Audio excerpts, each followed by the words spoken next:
Hey guys, and welcome to another episode of the podcast Strikes Back. This is going to be our review of Season 8 of Game of Thrones, and you may have noticed that George is not here for this episode. It's just me and my friend Ben, Sadly, he's no longer with us. because he's a heathen and he doesn't watch Game of Thrones, and so we killed him. I think he's watched like almost the whole first season. That's right. He keeps mentioning that, and I'm actually really proud of him that he started at Season 1.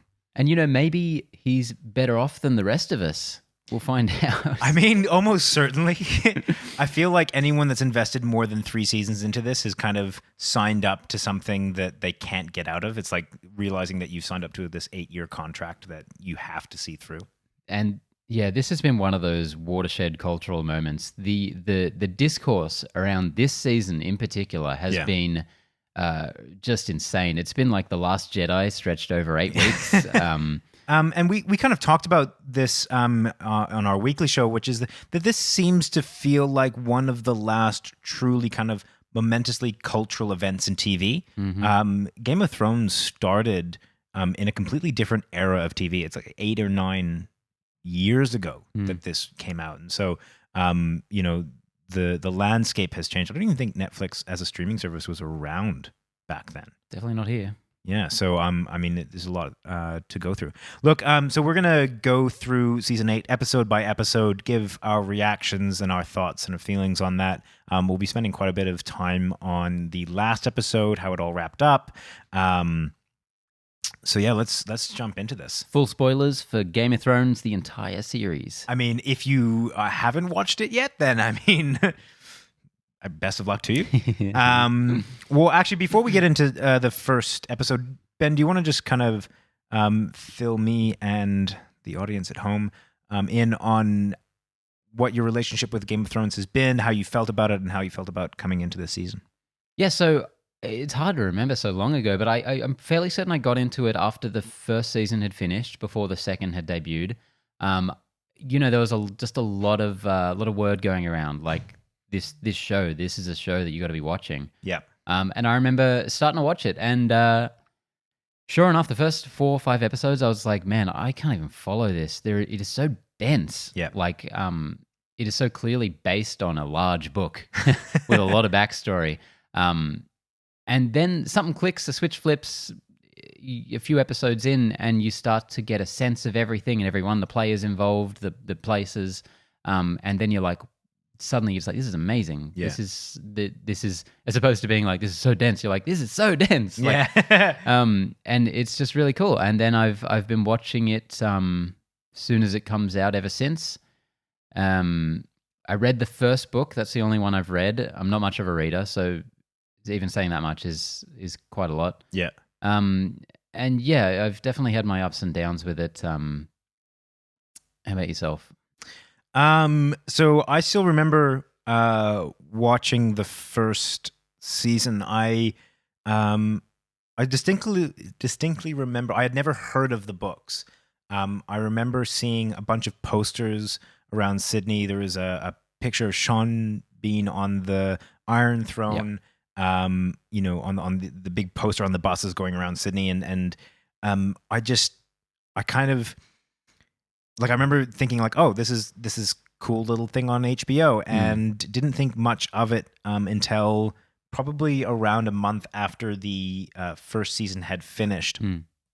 And I was at uni and had an hour before a lecture, and I was trying to think of what I should kill time with, and I was like, well, fuck, maybe I'll go check out this Game of Thrones shit. And I watched the first episode and was like, immediately was enthralled into this world. And I remember there's just the cliffhanger of that first episode when he pushes him off. I was like, The things we do for well, love. looks like I'm not going to my psychology lecture. Fuck that shit. And so I spent the entire day and I just binged the entire first season. It was like 10 hours. Yeah. I watched until like 1 or 2 in the morning. I was like, and we were at uni then, so Did that start a trend by any chance? yes, it did.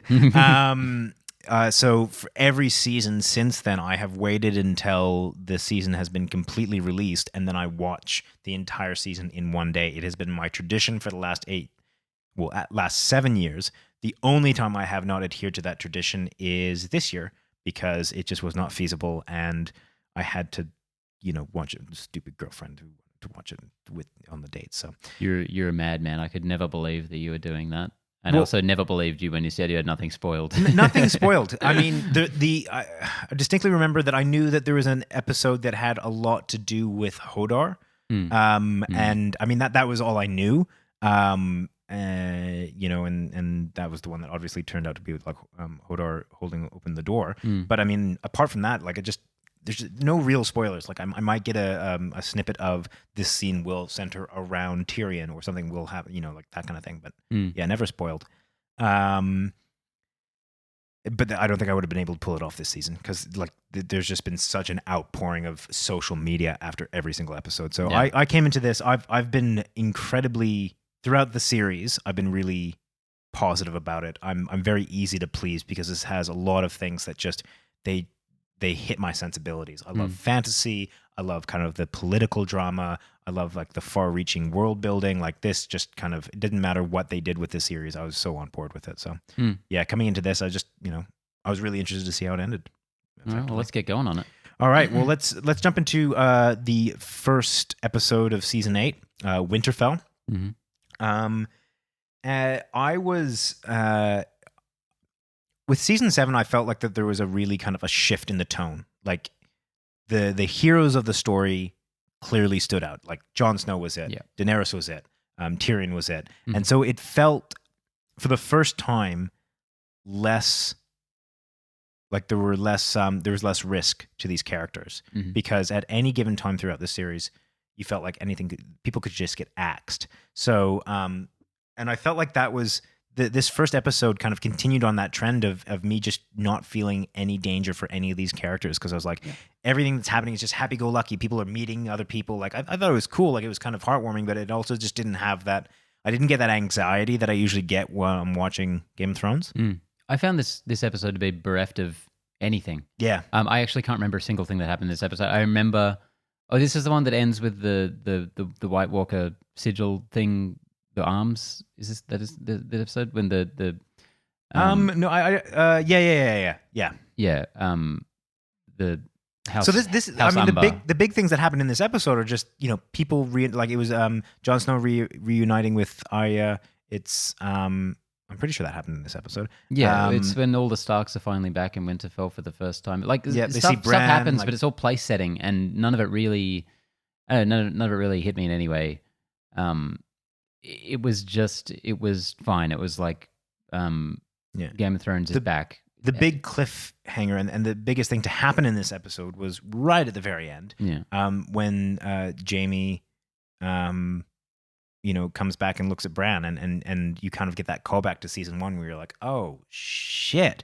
And that I thought that was really clever because it just wasn't something I was thinking about. So much has happened since that season and you're just kind of like, oh yeah, of course. Like, yeah, he chucked a kid out of a window. Yeah, I only became disappointed in this episode retroactively because it was only at that moment when, yes, it was like, oh shit, there is so much potential here for interesting character interactions that even though nothing has happened for the whole episode, and then the end, and then it just ends, I'm like, the fuck? Like, yes, now I'm on board for the next episode, but I did feel could as use though that that they introduced the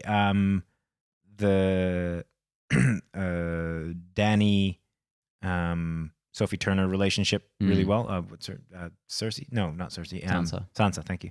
I thought that kind of there was like the inklings of this is going to be a bit of tension, and I thought it was like okay, cool. We're kind of building up a little bit more of the Game of Thronesy style interactions, but overall just felt like a very kind of indulgent episode. That do you recall at all the very last episode of season 7? Was that the wall coming down? That was the last scene, which was that the dragon fucks up the wall and they start marching down. Yeah, and that was huge. Like that was a big ending. Yeah. So yeah, to have such a nothingy squelch of an episode, I was like, I mean, overall, I was relatively positive. Like it was the beginning to a season. I wasn't angry by this episode. It just kind of felt.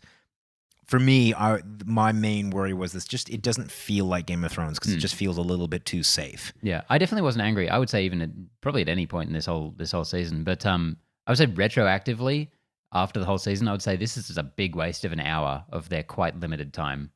Yeah. The other, the other aspect of this, because all the interesting things in this episode happen in the last like 10 or 15 minutes, which is that you have Sam revealing to John his true heritage, and also Danny explaining to Sam how she burnt his brother and father alive. And at that point, you start to kind of realize that the actions that Danny goes and have real world consequences. And you kind of get that sense when you're watching that in season 7, her burning them alive, you're kind of like, yeah, fuck yeah, like, let's kill all the baddies and all that kind of thing. And the warning that Tyrion gives her it kind of rings true now, because you're like, oh yeah, by the way, that's someone's father or that's someone's brother or something like that, and you kind of have to think about the consequences of how that works. I love that moment for far different reasons, which is just, it's so well played comedically, which is like, oh, Sam, your father's been burnt to death, and he's like, well, I didn't like that guy too much anyway. Let's go home to my brother. And he's like, oh, about your brother. Yeah, it's like, gonna hold him to the collar. Which is really indicative of how I feel about a lot of these kind of later couple of seasons, which is a lot of the drama's falling a little flat for me, but I like the comedic stuff they're doing. It's kind of the only place I'm really finding the enjoyment in it. Okay. Yeah. So let's move on to episode 2. Please.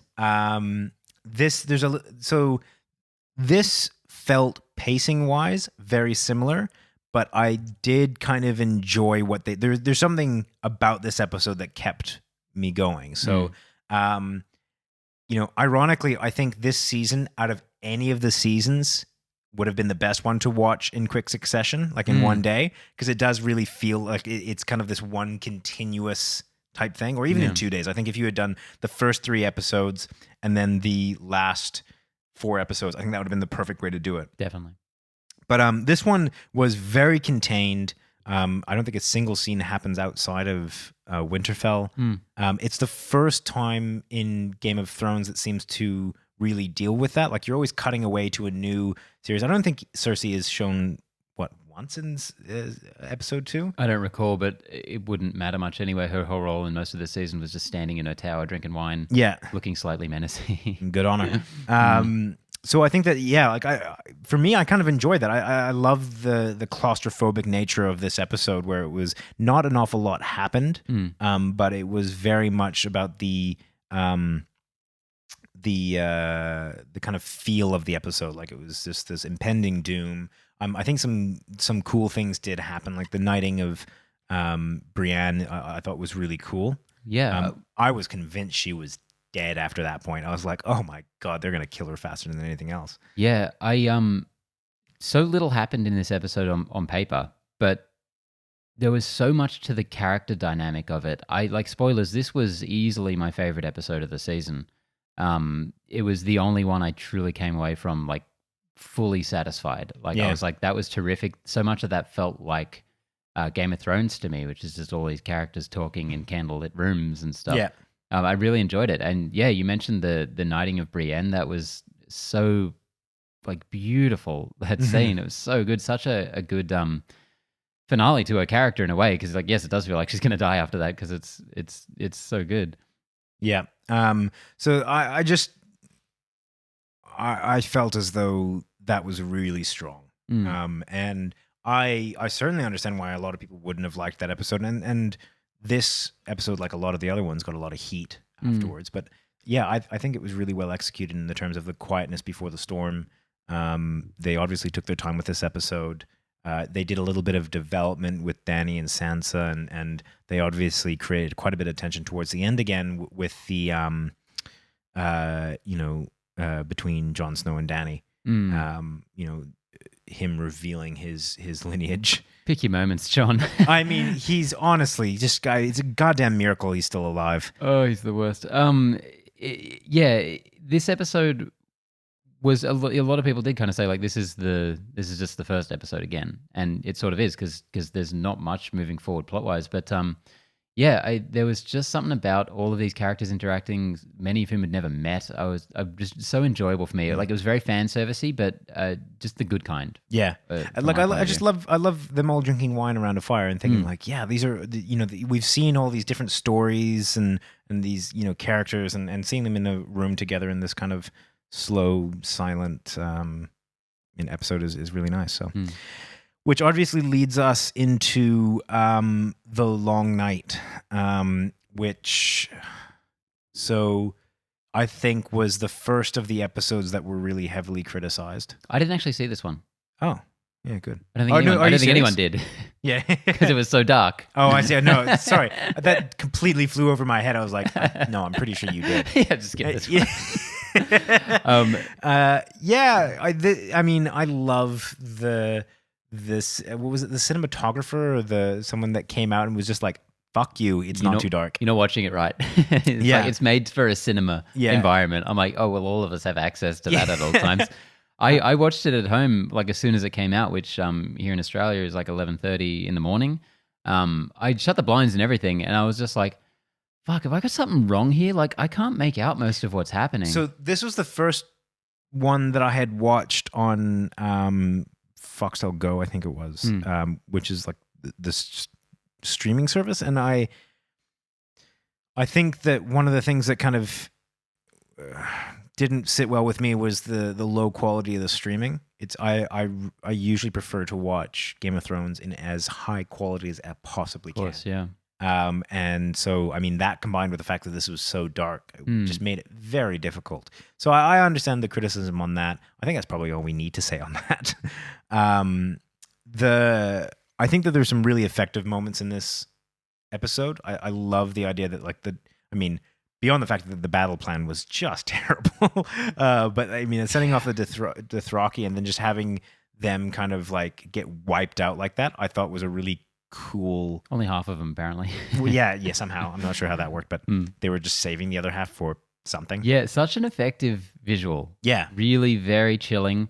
But then to me, immediately hilarious when Jorah comes running back a second later. Yeah. Like he ran off with them and then like off into the distance, a kilometer away, they all get snuffed out. And then 2 seconds later, he's like, oh, you did not want to go over there. That was a bloodbath. No. We didn't have the budget to show it. Yeah, we made a terrible mistake. That was dumb. Very reminiscent of the Lord of the Rings scene of them running off to their deaths in terms of just this kind of like fruitless thing, which paired up with the obvious, and we didn't talk about this in the A Night of the Seven Kingdoms, which is the episode before, which is the song from Podrick, I think it was, which was like a really direct callback to that scene from Return of the King.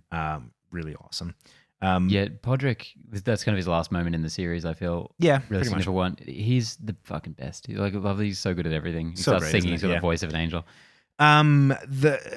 My overall arching sentiment for this was that this kind of felt a little bit boring because it was an hour and a half of just battle. And a lot of people were saying this battle's even longer than the battle at Helm's Deep. And they were saying that as like a positive thing. And I was like, I mean, what makes Helm's Deep's battle great is not how long it is. It's how the themes and how the story cuts in and out of Helm's Deep. Like it's what's happening around the actual battles. Yeah, this one's like undeniably big and expensive and amazingly produced, but there's nothing too interesting happening in it.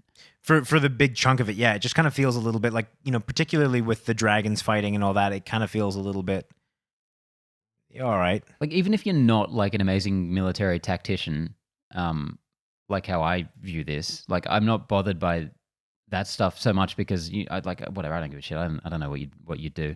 And I'm not saying it's not a valid complaint. I'm just saying it doesn't occur to me necessarily. It's still just like, it's very standard stuff. Yeah. Which has never been how Game of Thrones kind of rolls. Yeah. It's just a big standard battle, the kind of one that we would have just completely happened off screen in previous seasons because they didn't have the budget for it, absolutely.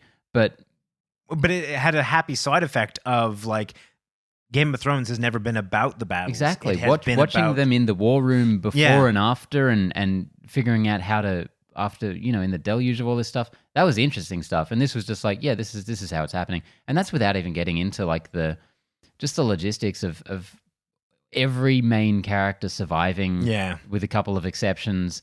Like, I feel sorry for the one dude in the world who's like, no, Beric Dondarrion. Yeah.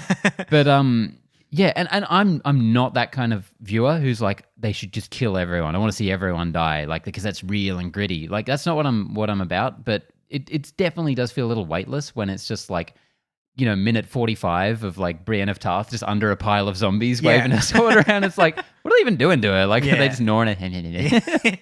I mean, like they kill so many characters off with such ease, and then like they are clearly just barely moving their swords, like buried under bad guys. And you're like, okay, like I'm willing to have suspension of belief that the good guy makes it through it, but can we just like a little bit? And then we have Brandon's episode, who's the bait and such an important part of this plan, and he has that moment where he's like, I'm going now, goodbye, and he like walks off into the crows or whatever. Yeah, and never explained. Nothing ever comes of that. Yeah. Like this, I feel like this whole season could be titled "Waiting for Bran to Do Something." Yeah, because he's put in this position of the most important character in Westeros, the most important character in the narrative itself. And as of this episode, nothing has happened with him. We had the one in the episode before where Sam was like, stories are the most important thing in the world, which is clear why now they were going down that road. And they were like, you're our history. You're the most important guy around.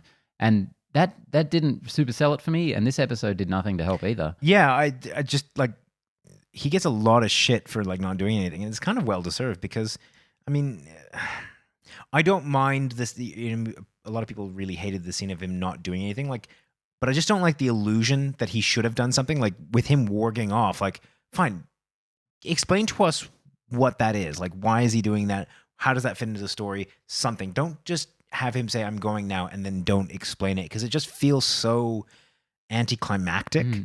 Just don't show it. It's one thing if he's like surveying the battlefield and passing on important information, but he just nothing. There's nothing. And then there's just more unintentional comedy with Theon's death, which I thought was mostly very well done. I quite like that as the end of his arc. Yeah. Some brilliant music. I mean, the entire of Game of Thrones has some good music, but this in particular was a really powerful. That 10-minute track called The Night King. Yeah. Fucking brilliant. But when Bran's like, "You're a good man, Theon," and he goes off and dies, and then 2 seconds later the Night King is over, the war is won. It's like, Bran, you dick! you sent him off to die.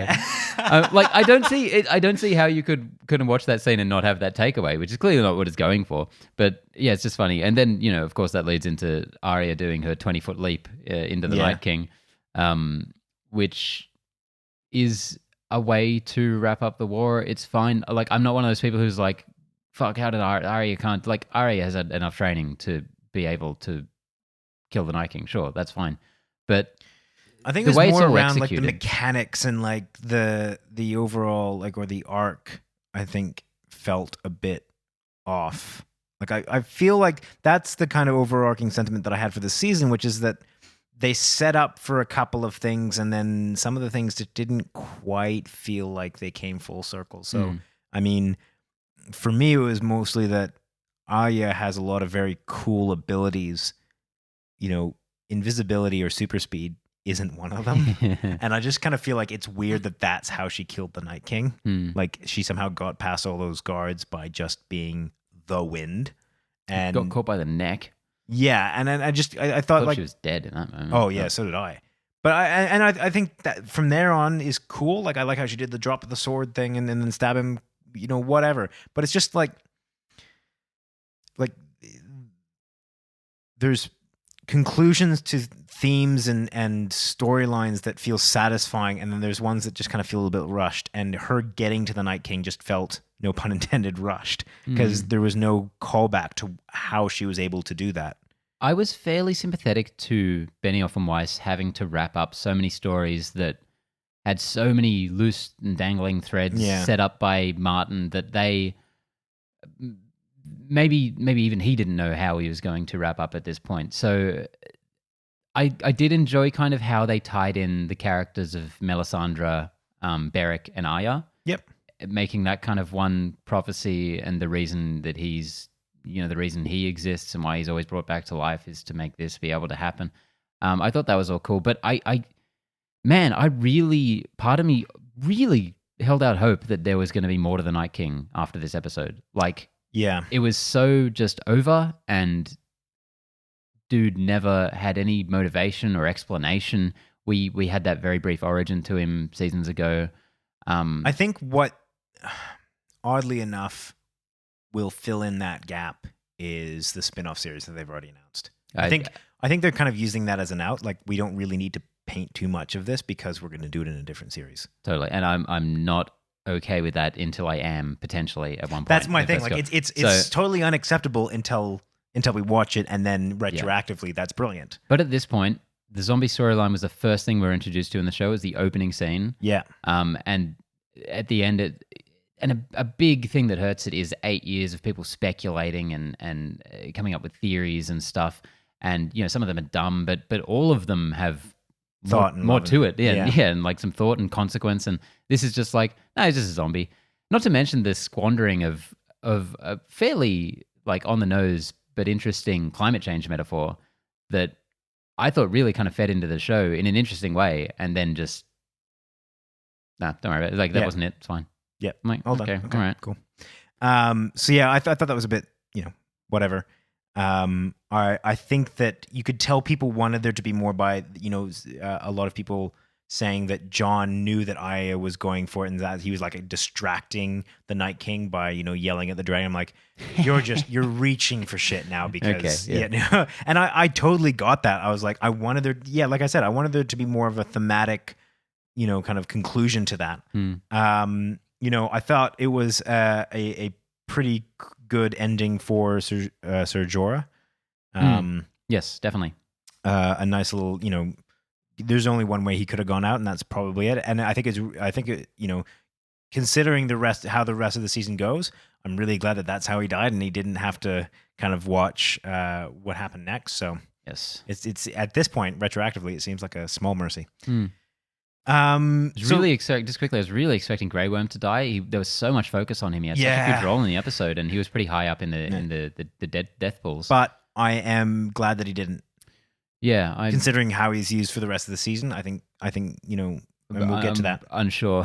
For the character, I wish that he had, like, in universe. Yeah, definitely. But yeah. All right, so let's move on. The next episode, episode 4, called "The Last of the Starks." This gets straight back into a little bit more of the politics and the intrigue kind of side of Game of Thrones. This one, I think, has like the most memes come out of it. And by the way, if you don't get anything else out of this season 8 of Game of Thrones, appreciate the memes because they are top quality. Yeah, really top quality. It's one of the best things about these huge divisive cultural moments. Yeah, there's always good memes coming out of them. So a lot of really cool setup in this episode. I like Dany legitimizing Gendry as a Baratheon. I think that's a really cool kind of political move. And I started that happened really early on, and I started to feel like, okay, I'm starting to get a feeling that Game of Thrones is hitting its stride again. Like, we're getting into that, post-battle thing that it's known for. Super cringy with Arya rejecting Gendry's marriage proposal. Which we skipped over them banging, didn't we? Yeah, we did, which was by far the weirdest thing I've had to watch on Game of Thrones. And Game of Thrones I cringed. There are horrific things that happen on Game of Thrones, and I didn't cringe as much as I did as watching Arya, who I think everyone just still thinks of as like a 13-year-old getting their kid off. Fucking loved that plot point because it was so telegraphed with all those shots of Gendry just being the fucking hottest, little steam rise, just like, yeah, I'm fucking Gendry. And I was like, in my head, I'm like, Man, I hope that Game of Thrones goes full Game of Thrones and just does something super shocking and has an actual sex scene with Arya Stark. I was like, I really like, because the reaction Yeah. will be wild, and it happened, and it was. I was so happy. I like immediately, like everyone else in the world, Googled her age after the episode Yeah, ended. the first thing people did were like, "Wait, What just happened?" How am I? What should have I watched that?" Yeah, Um, and you just the conversation was so funny. And coming out I of mean, it. speaking of Aya, I know we're meant to have gone past the episode of the long night, but just to kind of call back, this entire series has been kind of this allusion to a weapon that she's building or that she's getting Gendry to build for her.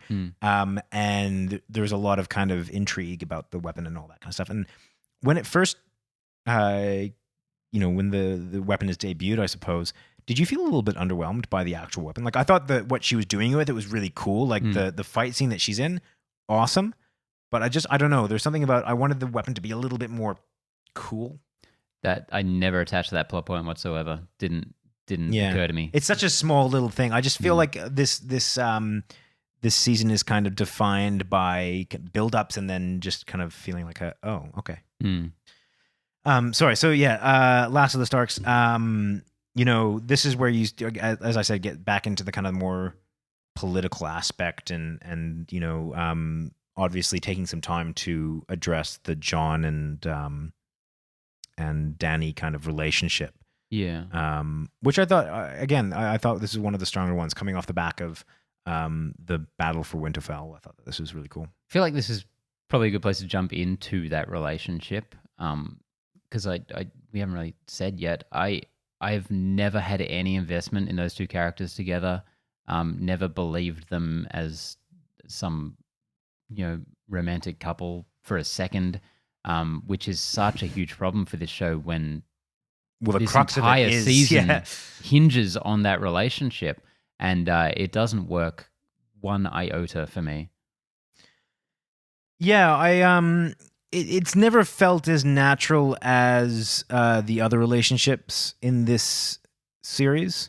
I think obviously because they had a season and a half to sell it, or 2 seasons to really sell it.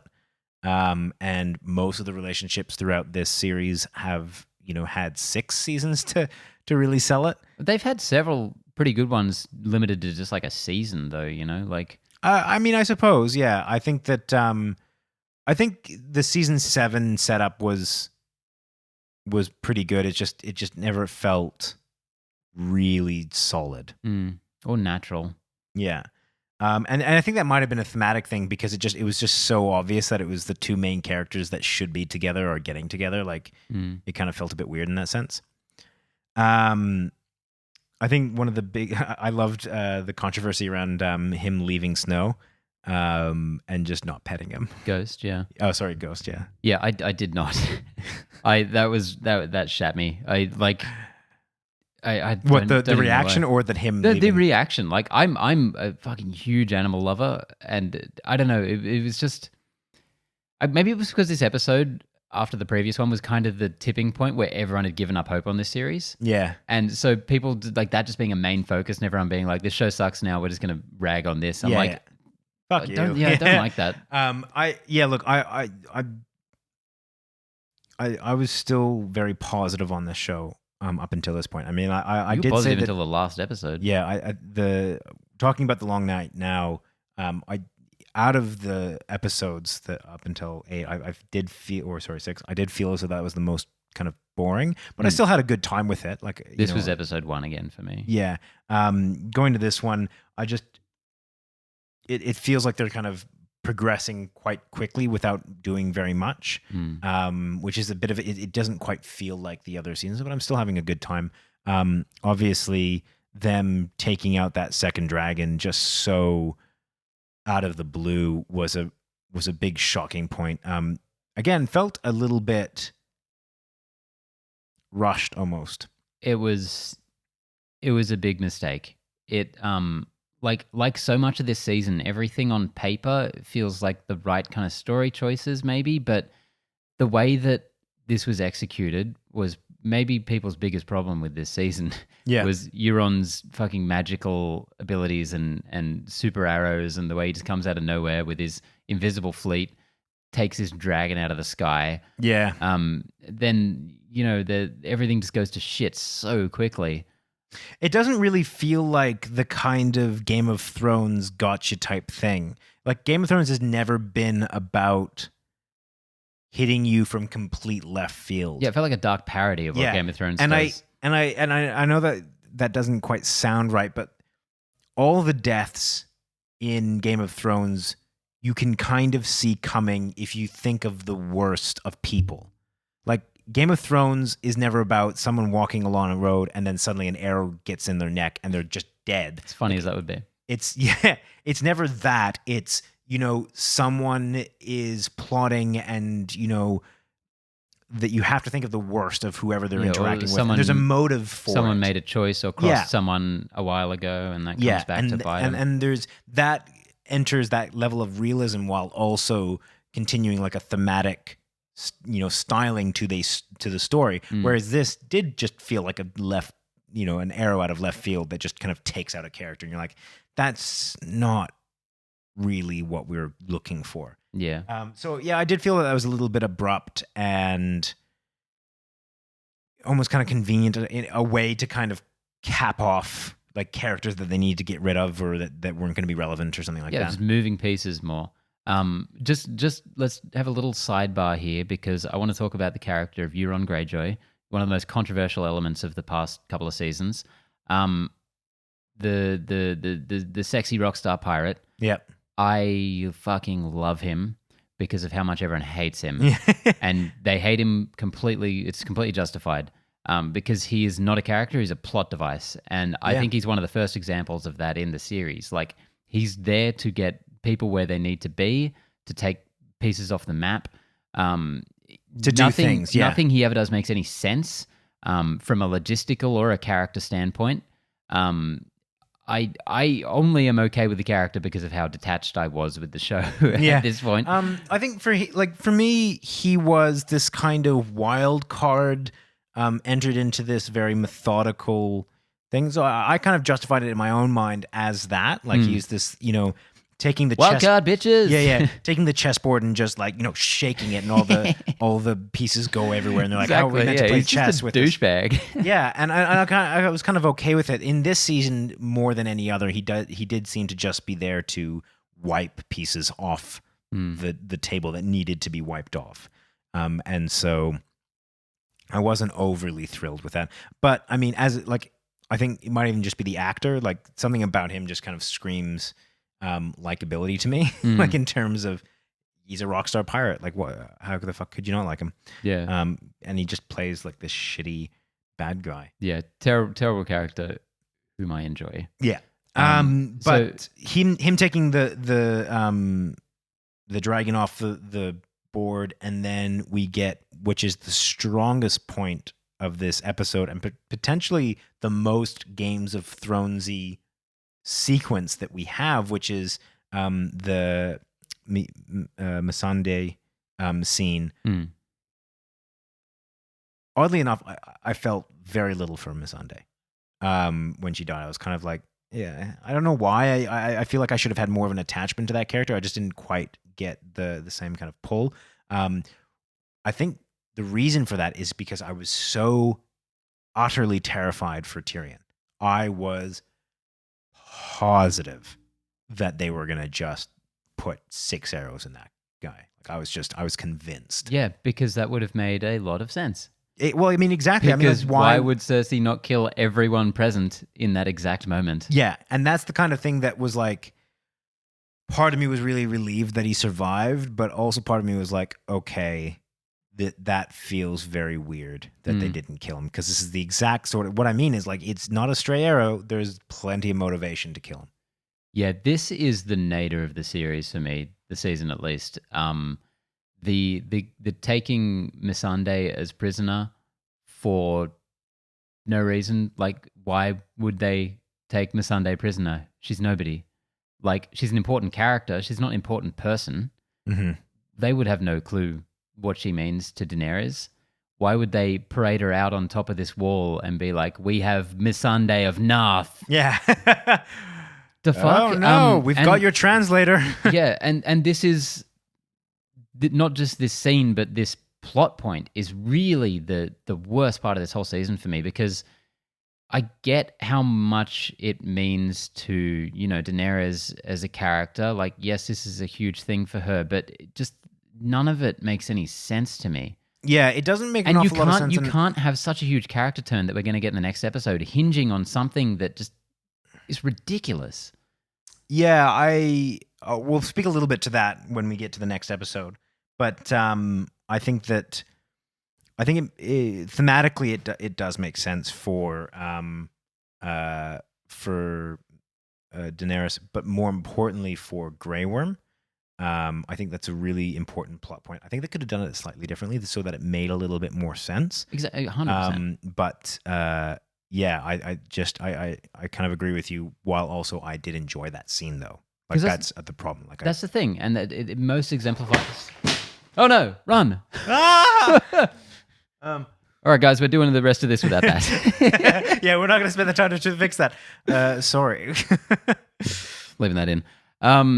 That most exemplifies the problems with this entire season to me, which is that the basic plot points are right.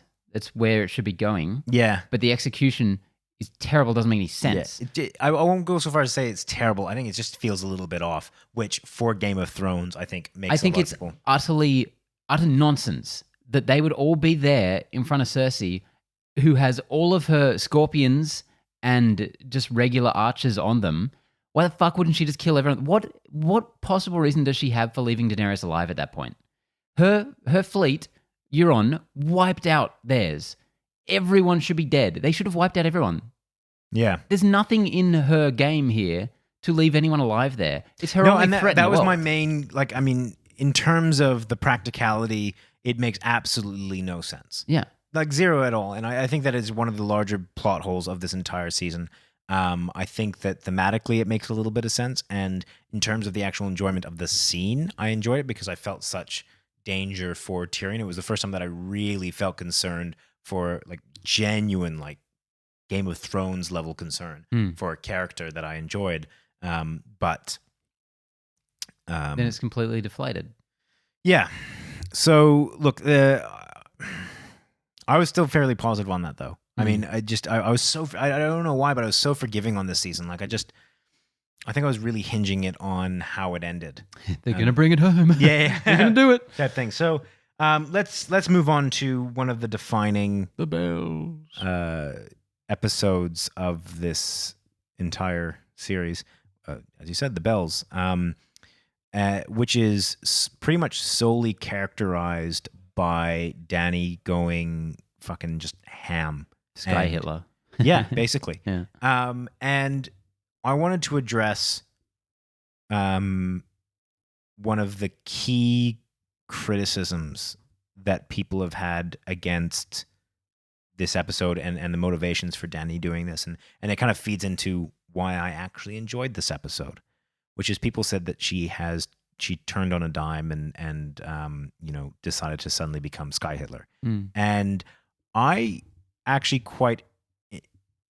I agree with the choice of the writers to take her down this path, and even in this sense, because I think this has been a long time coming, and it's referenced quite a bit in the next episode by Tyrion, where he starts talking about, we've watched her, do some pretty horrific things, like she crucified people, and we all went along with it and we all cheered her for it because we believed it was the right thing. Why did we think that she would check herself when it came to killing people? If she thinks it's right, I think that's the whole point of Game of Thrones, is people do things because they have their motivations, because they think what they're doing is right for one reason or another. And I think that this episode really brought it home.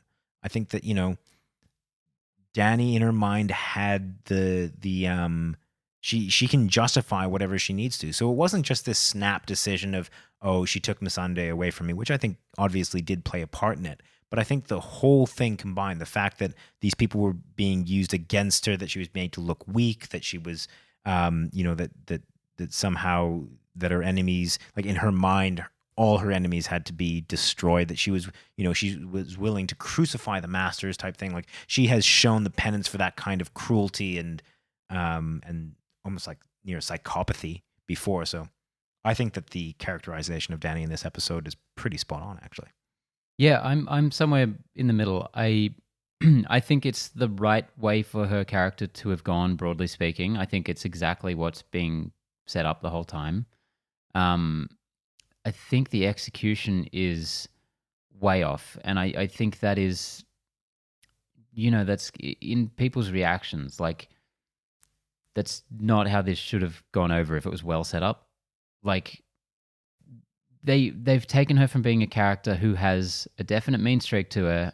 She has a fucking iron fist, and she has some pretty harsh justice. But to suddenly, and without much more than just kind of a look on her part, go from her being a character who believed herself to be kind of a benevolent leader, the break of chains and all this, to the most evil character in the show's history, doing something so unspeakable for like half an hour of the episode. Yeah. Just flying around burning children. But I think that that's kind of the point of the show, which is to say that it is not as far a leap as a lot of people think to go from what some might consider small acts of cruelty to, once that choice is put in front of you, it's small differences. It's small decisions that are really going to make the biggest impact. And, as Tyrion says again in the next episode, if you believe you're right, what can't you justify?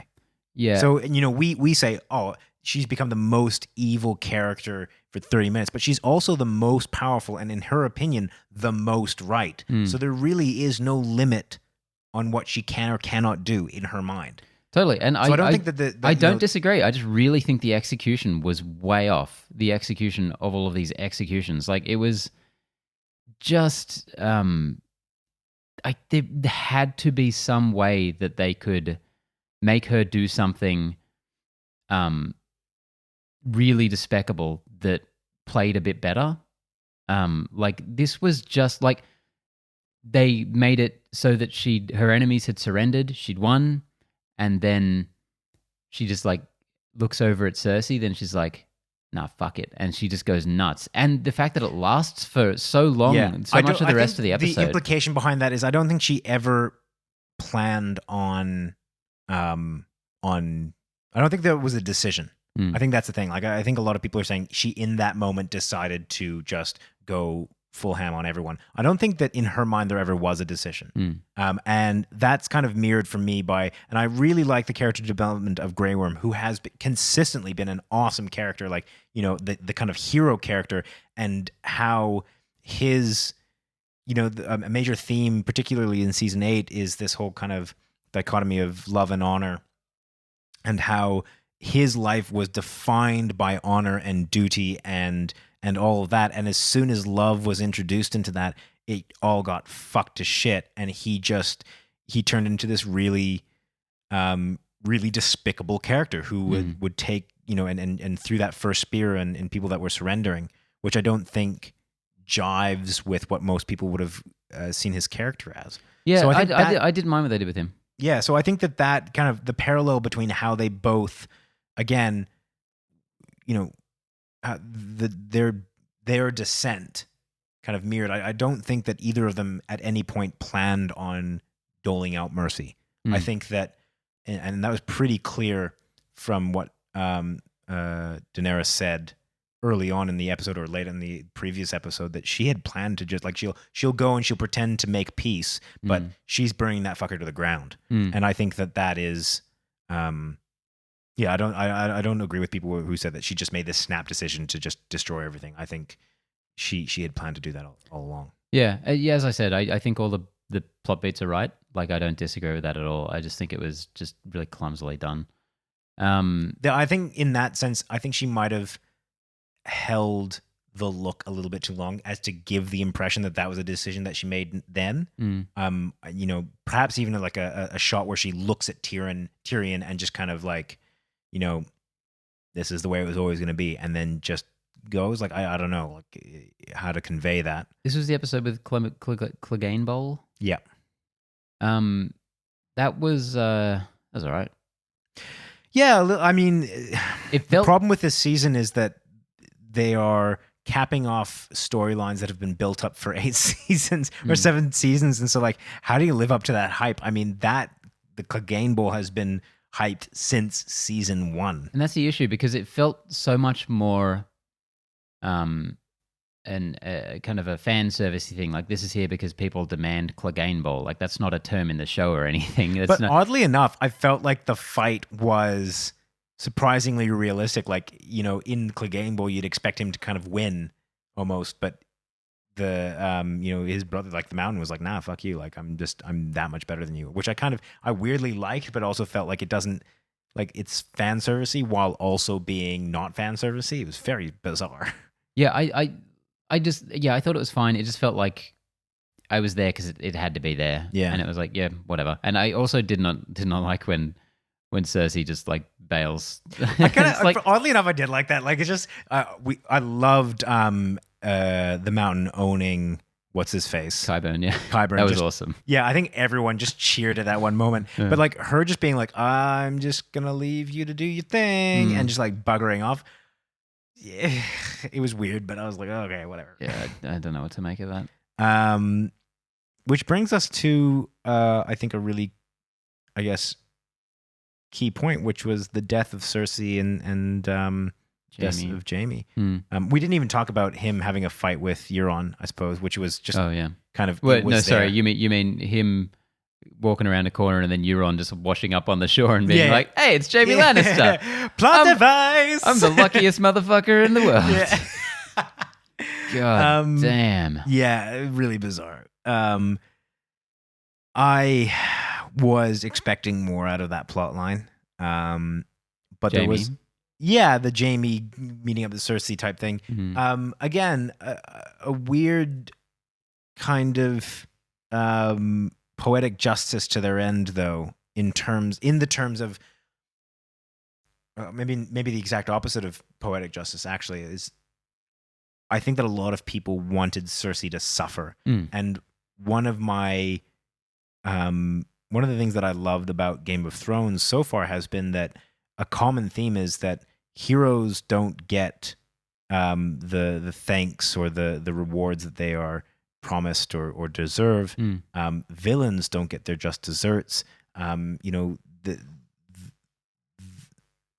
kind of ending of certain characters is not always commensurate with how they should end. Yeah. And I think, you know, Joffrey is a good example of how of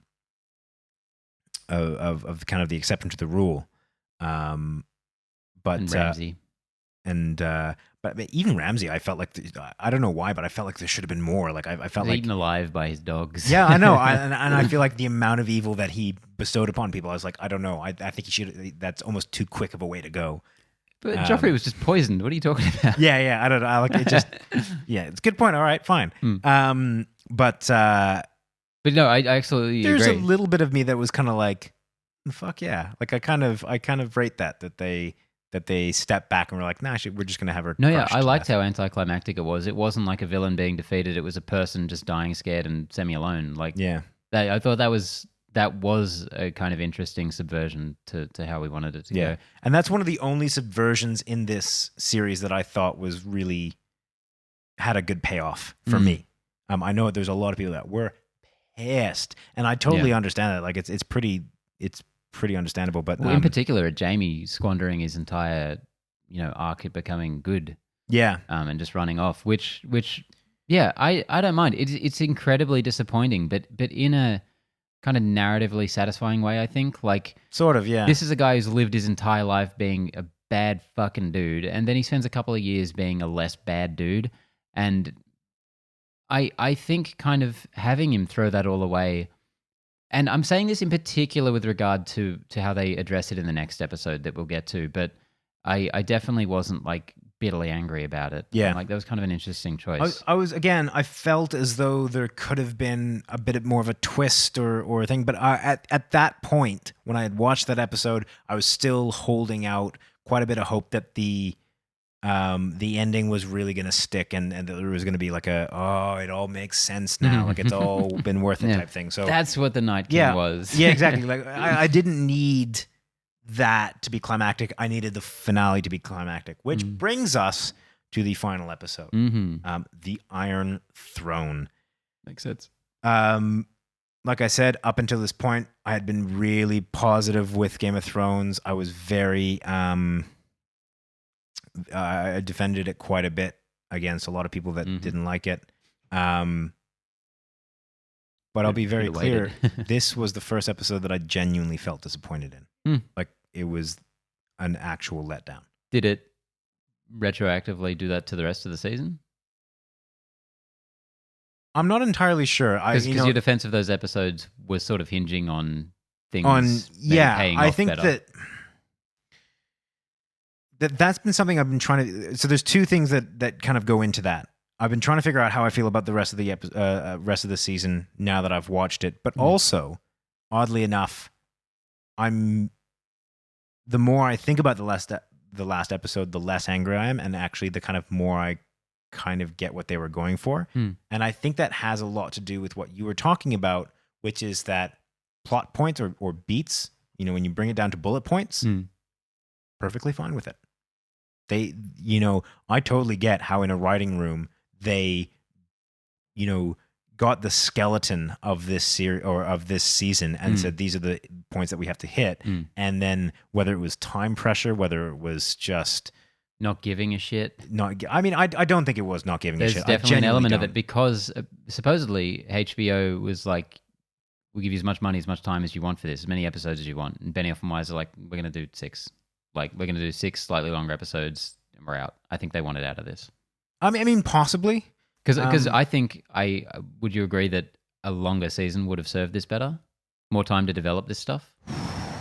I don't know. At least a season as long as the previous seasons are? God, it's so tough. Because, Because this season moves at quite a breakneck pace. And I don't think... Well, it doesn't. It doesn't. Like, the first 2 episodes, there's nothing that really happens. Like, I don't know whether they...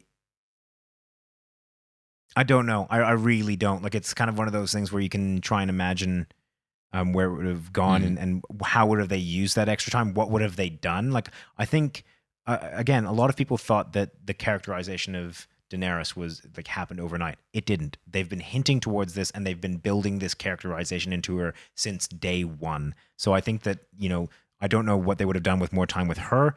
Jon Snow has been a fucking rock throughout the series. He has not changed in terms dumb of as a rock. Yeah, pretty much. But he is the epitome of a Stark, as honorable as they get and as dumb as a rock. And they have continued that throughout through the series. I don't know exactly what they would have done with more time, really, in terms of characterization. Maybe an extra episode, just a little bit for the plot points, maybe. But again, the bare bones, I have no issues with. So we open up here. Dany's Darth Vader, pretty much addressing the Empire, which I'll be honest, I thought was a really cool scene.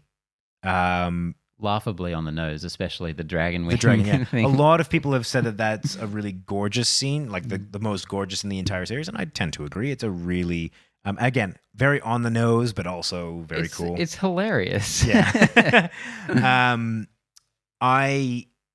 I think that the more I think about the last 2 episodes of this season, the more I kind of appreciate it. There's so many subtleties in terms of tyranny, and particularly the Jon Snow talking with Tyrion in the last episode, talking about tyranny and I would say there's no subtlety in this season at all, especially this last episode. Well, no, the more I think about it, the more like I think it's hilarious the way that Tyrion has this whole conversation with Jon that is, it feels so much like the writers trying to justify everything that's happened with Dany. Like, it's so on the nose. Like, and I'm not saying it's wrong. I'm not saying this stuff wasn't set up. Like, they clearly outline how it was.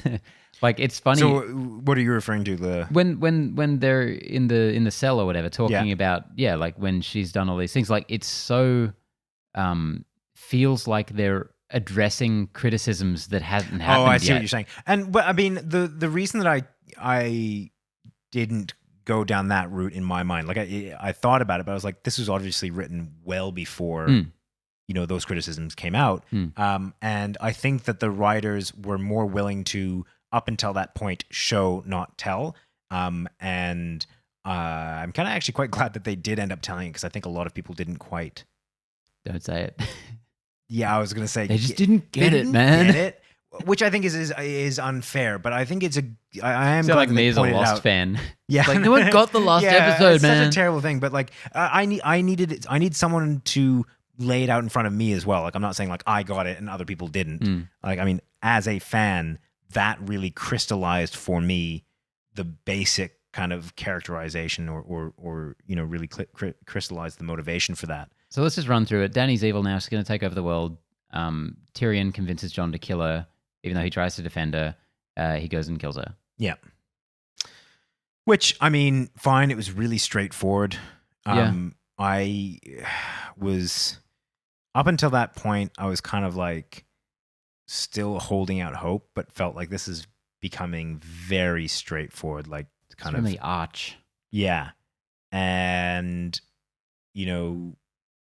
Drogon, melting the Iron Throne, I was kind of like, ugh. One of the funniest parts of the series. Whatever. For me. Like it was such a. So we need to somehow fix this, and we need to make it like an interesting ending. Let's just have the dragon melt the fucking throne. Symbolism. And then Christ. That was already hilarious to me. Then I saw one of the funniest fucking tweets about it, which was there's two ways to explain this the scene. The smart one, which is Drogon's a dragon. He's a super intelligent being. He's like, I have to destroy this symbol, this thing that has corrupted Daenerys and ruined her entire life. And the other one is he looked at the sharpest thing in the room and is like, that's what killed her. Yeah. Burnt it down. Knives. Get it. He looks at her pointy, looks at the throne pointy. Fuck you. So now I fucking love that moment. Yeah. My real disappointment with this season is from there onwards, because I feel like that felt anticlimactic, and everything after that was just epilogue. I'm like, oh, really? Like that's the high point? That's what we're going for? Like, because everything after that is just let's wrap this shit up. I mean, with a Tyrion neat little being bow. like, like Tyrion being like, okay, the new king is Bran. And everyone's like, okay, cool, let's do that. I mean, the one part that I really didn't like, there's two parts that I enjoyed post that.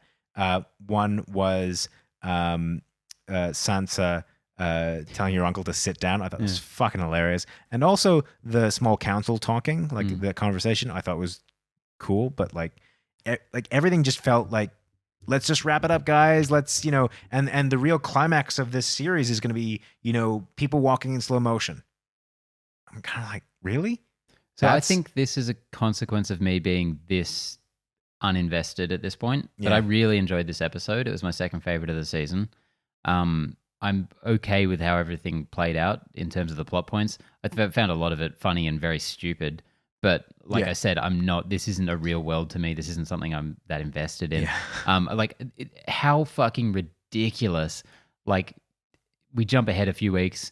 Grey Worm is like, he's running that shit. He's like, I've got this fucking Westeros holding it hostage. Like, I've got this army here. I own this place now.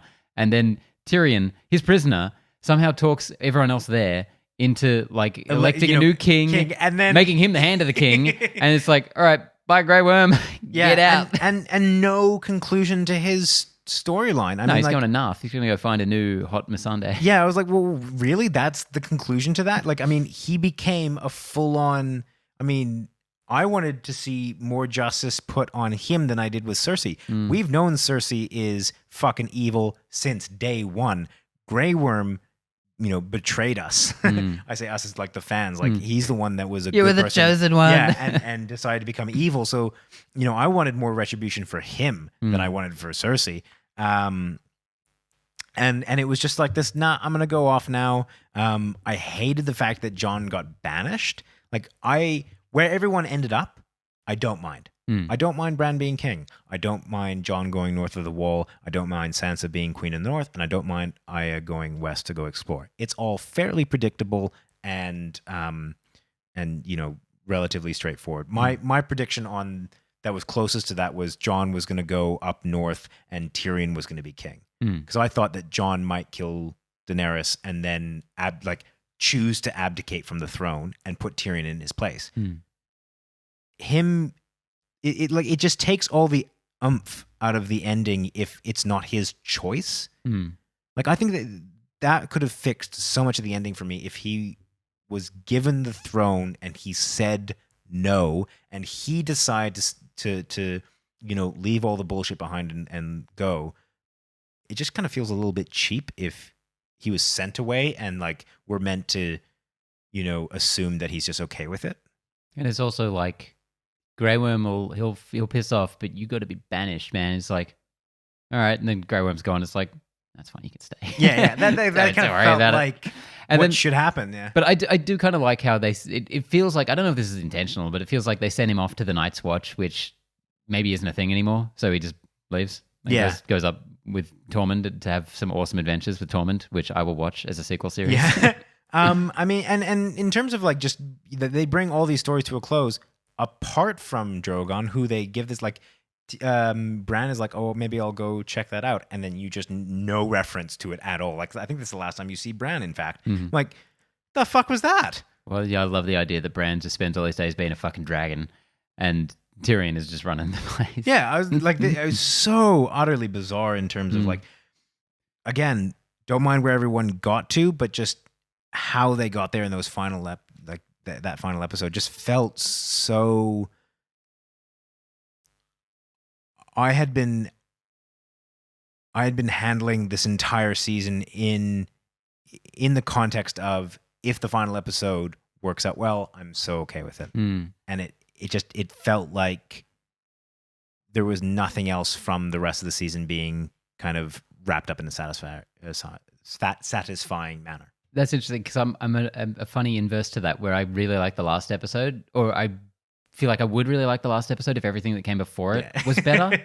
Like, because I can absolutely see why people have an issue with Bran being the king. Because what the fuck is Bran? Yeah, like, exactly. He's just, they never do anything interesting with him. Such a throwaway line, like, "Why do you think I'm here?" But like, no, It's fuck like, you. You don't get to explain Why this do you entire think thing. I came all this Yeah, way? yeah. It's like, oh. It's like I would have loved it if he's like, "I don't know. Please explain it." Because the whole season, he's just been like, I'm not Bran anymore. Some creepy kid. Yeah. And I'm like, at some point, they got to do something with him, right? Especially if, as like the Vegas odds were saying, he was going to become the king. Like, it was very, very odd. Yeah, incredibly strange. But yeah, do you have any overall thoughts on the season? The series, absolutely. I really series? feel like, yeah, because I'm not angry at this season, and I figured out that is because the series lost me already. It lost me somewhere in 6 and 7, the seasons, because at some point it moved away from this really intriguing political, sociological character drama that it was into a much more straightforward fantasy tale.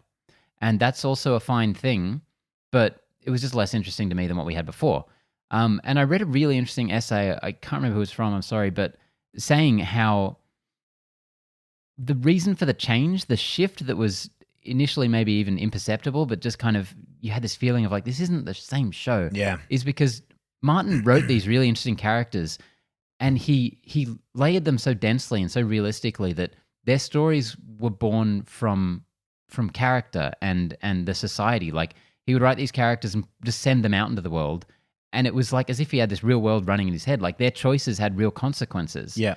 And then the last couple of seasons were much more plot driven. They were working towards an end. So Benioff and Weiss had to figure out how to take this fully functioning world and kind of squeeze it into this finale that they had on the horizon. All of these characters have to be at King's Landing all together at one point, and you're like, I do not envy their task at all. So it turned from this fully functioning world with interesting consequences and just things happening that, kind of come out of the blue but make complete sense, as you were talking about earlier. And it just turned into, these pieces have to move here and then go here, and this guy has to kill this guy, and then the Cleganes have to like fight at some point. Exactly, yeah. So expected. And it was never less than amazingly produced and beautiful stuff, well acted for the most part, but it just became a lot more rote and contrived. Yeah. Do you think that I mean, considering the way that you've phrased that, do you think that there was a version of the ending that would have worked for you? Uh, no, because it's not about the ending. It's about the last 3 seasons Yeah. to me. It's like what happened with Lost. People focus so much on the finale. Like the finale was terrible. No, the show had it kind of declined in other ways for a long time. Yeah. There's more to it. It's more complex than that. And I think that that's a really important point, which is that for anyone that doesn't like the final season, you still have another 7 seasons of really good TV. And I think that one of the things that has kind of calmed me down after the last episode is I still have those seasons. Like I enjoyed them when I watched them before. And I'll you can enjoy drink them away the memories of the rest. Yeah, exactly. And I'll enjoy them rewatching them. Like, I mean, series that have bad endings that I have rewatched before, I can still enjoy watching them. Are you going to rewatch this fully at some point? I will. Have you read all the books? No. I haven't read a single one. Okay. I tried reading the first one after I had watched the TV series, and I am someone that will usually read the book before I watch the TV series, and that threw me because I was like, I've already watched this. I liked it because I already had all the actors. Yeah, but then I get a new character who's not the show. I'd be like, who do I cast? It was really weird for me. Like it was just, I couldn't handle it. I couldn't.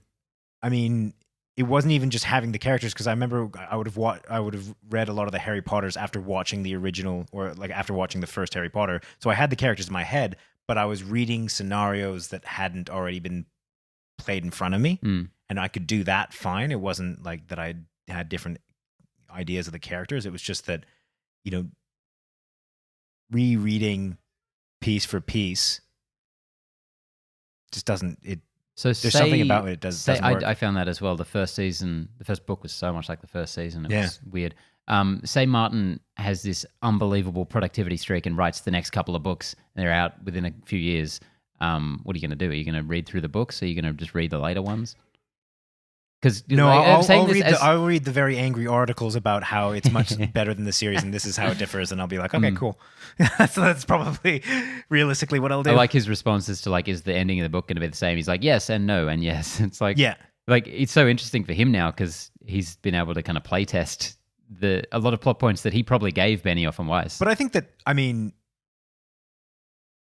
he has always been really clear that he is not beholden to fan theories or what fans think, which I always thought was really cool on his part, because I think that he's constantly said, like, I don't interact with that world because if someone it obviously probably a lot easier before he became one of the most famous people in the world. But he's like, because if someone guesses the ending, I don't want to be tempted to change it because someone guessed it. Like I wrote it for a reason because I think it's good, and I'm going to continue on that route because I think it's good. So hopefully he has had the strength to not change anything despite any reaction. Like if in his books Bran ends up king, which I imagine he will. Totally, yeah. I think that would be much I better hope executed. That he maintains that. So. Oh well. What's your give like in half a sentence? Give your overriding feeling for the series or for the season? For the way it wrapped up, I guess. The last season. It's been less than a week since I've finished it. The more I think about it, and the more I kind of mull it over, the less upset I am about it. And I am really really keen on revisiting this season in 6 months or something like that, and seeing how I feel about it. Because I think that because I know that if I rewatch it, I'll rewatch it like over a weekend, like a rainy weekend or something like that, and I'll see it as like a kind of how I've seen all the other seasons, which is like bang bang bang bang bang bang. And I think that this will become a far more enjoyable experience if I kind of see it in that context. So and also I'll kind of see how it fits in with the other series as well, or the other seasons as well. So look, I'm not thrilled with the way that it's ended, but it's like continually changing in my mind. Oh well. Yeah. So I mean, a lot of the opinions that I have on this podcast will probably change next week, and like I'm like my brain's all over the place when in terms of like how I feel and how it sits in my mind. Will you ever revisit this series? You're not much one for. Not nowadays. No, I feel like I'm wasting my time by watching stuff I've already seen. Yeah. There's just too much other stuff out there. Yeah, I have that. I am notorious for having 3 movies that I've never seen that are like on good authority, really good movies, and 1 movie that I have seen that's really shit that I'm like, I think I'll rewatch that really shit one. So. So this is right up my alley. So, well, I guess that's that. That's that. All right, guys. Thanks for listening and for watching. Tell us what you thought of season 8. Tell us what you thought of the entire series. Keep it civil. Yeah, I mean, if we can do it. I mean, yeah, of anyone. Yeah, so let us know what you think. Subscribe, watch, do all that fancy stuff that George usually tells you to do. George. Help. All right, catch you later, Benny. See you, Connor. Bye, everyone. Bye.